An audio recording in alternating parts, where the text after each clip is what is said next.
Lisa here, welcome. As promised, I did say I was gonna switch things up a bit and try to do things a little bit differently.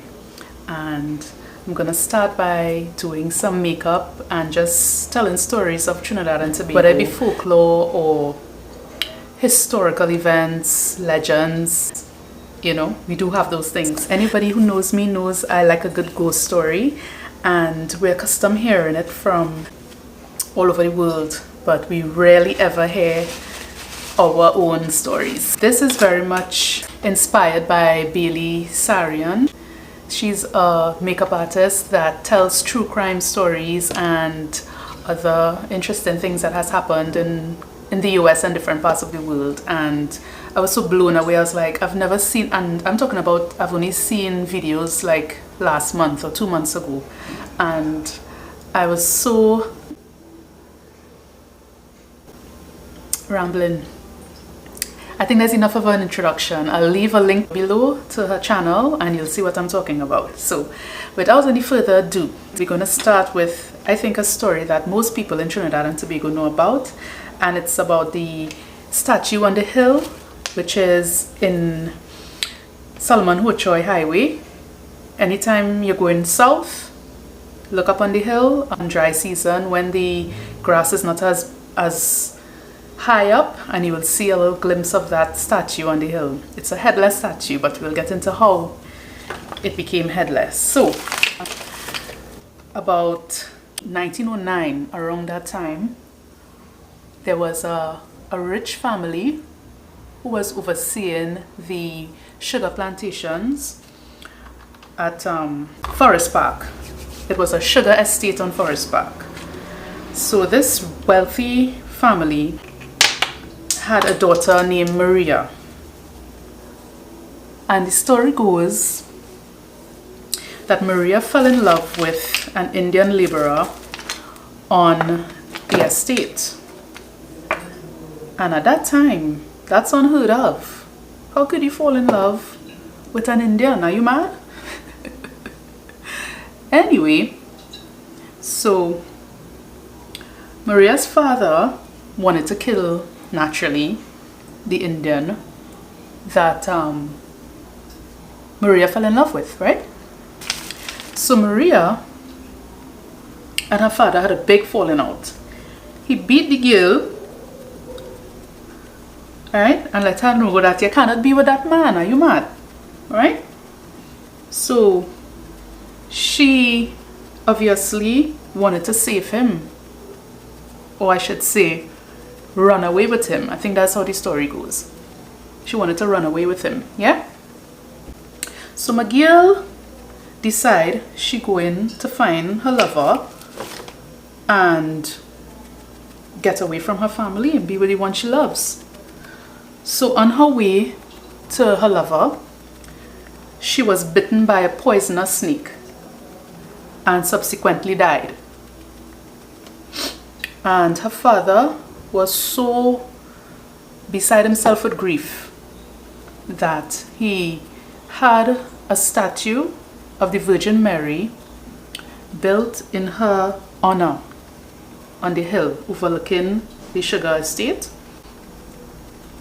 And the reason why he had it built is so that every time he saw the statue, he will beg for forgiveness. That was his way of begging for forgiveness for, you know, causing his daughter's death, right?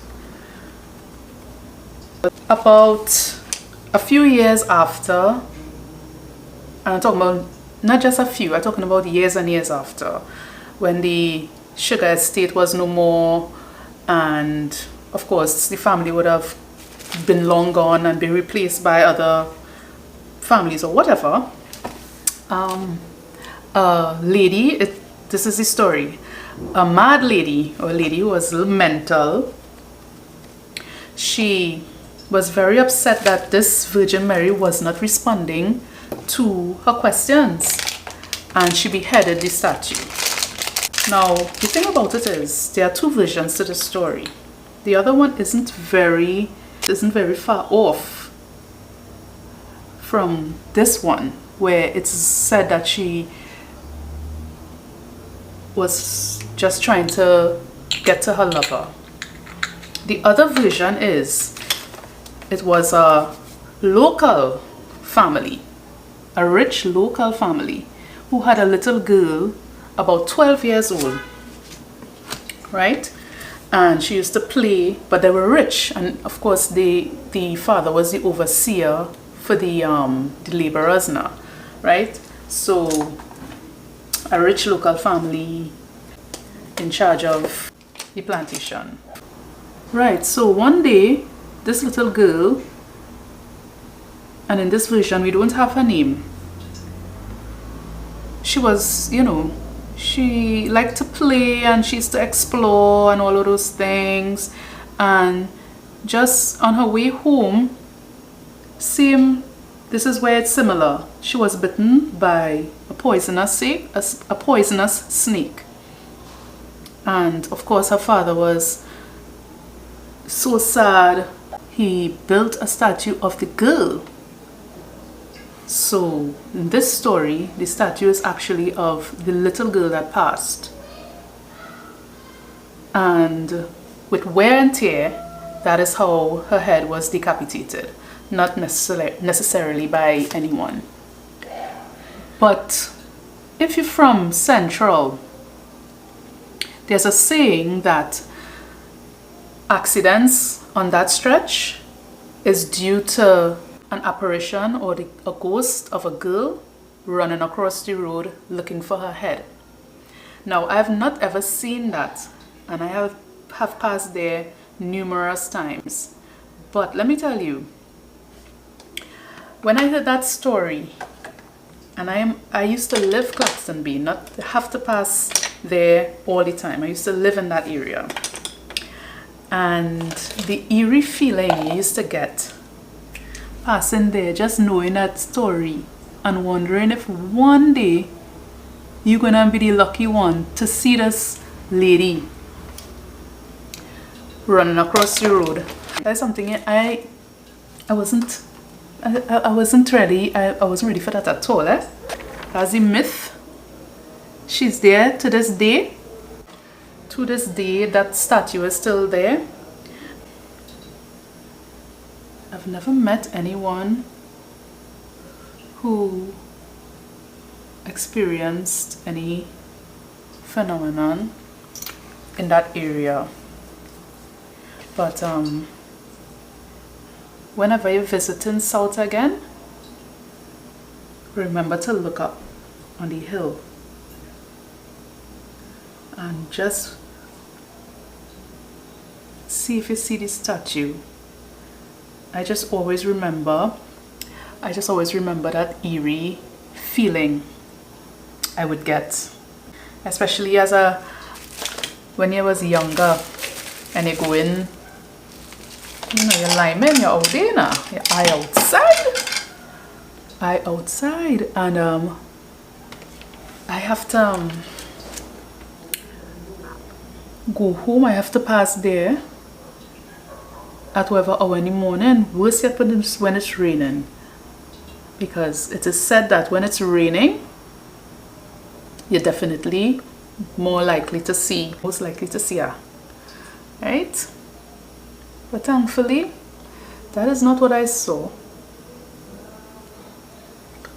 at all.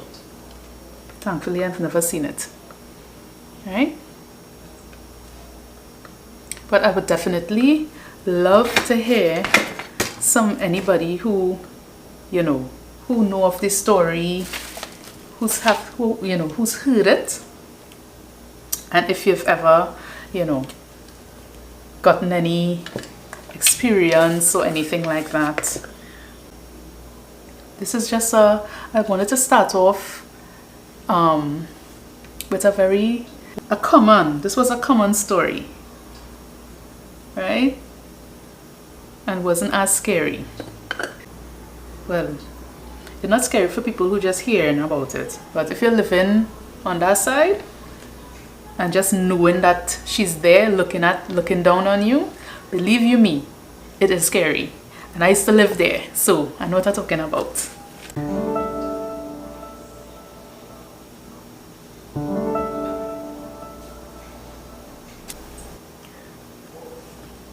In 2021, I don't think I've ever heard anybody attribute an accident to the ghost of Maria.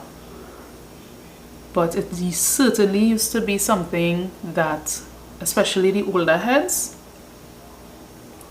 they used to talk about that all the time. They were very, very so sure of it. They were so sure of that is the reason, and they didn't want to hear nothing else. Right? That's the reason why certain accidents happen at certain times of like early morning, wee hours of the morning. What do you think? Do you believe in those type of stories? Do you think it have any truth to it, or that's just what people just believe? They just need to believe that it's something, you know, supernatural, or I don't know.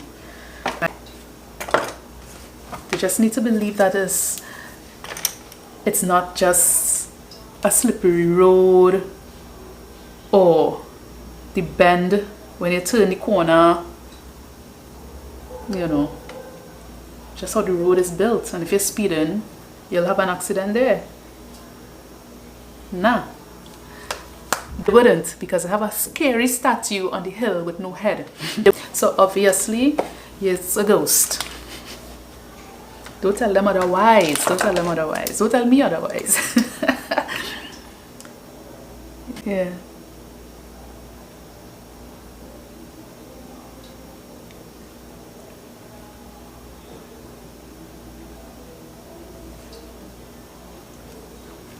So that's basically the story. Try to do a quick look as possible, because I know it was a short story.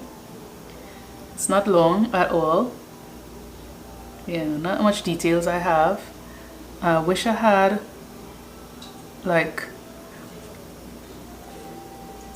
somebody's true account that I could have, you know, added to the drama of it now.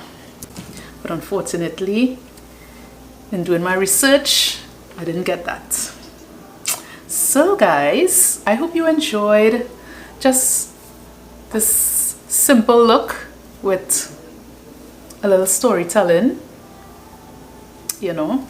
I'm open to suggestions, and I'm definitely open to your experiences. If you have any story, I'll leave my email down below, and I would appreciate it if you send it to me, if you want me to talk about it, or if you want to send it in a voice note, anything like that, because sharing is caring, and people like to hear these things, believe it or not, they do. This brings the end to this first story of the lady on the hill. So I hope you enjoyed, and be sure to join me in the next one. It's gonna get scarier. Believe you me. Bye.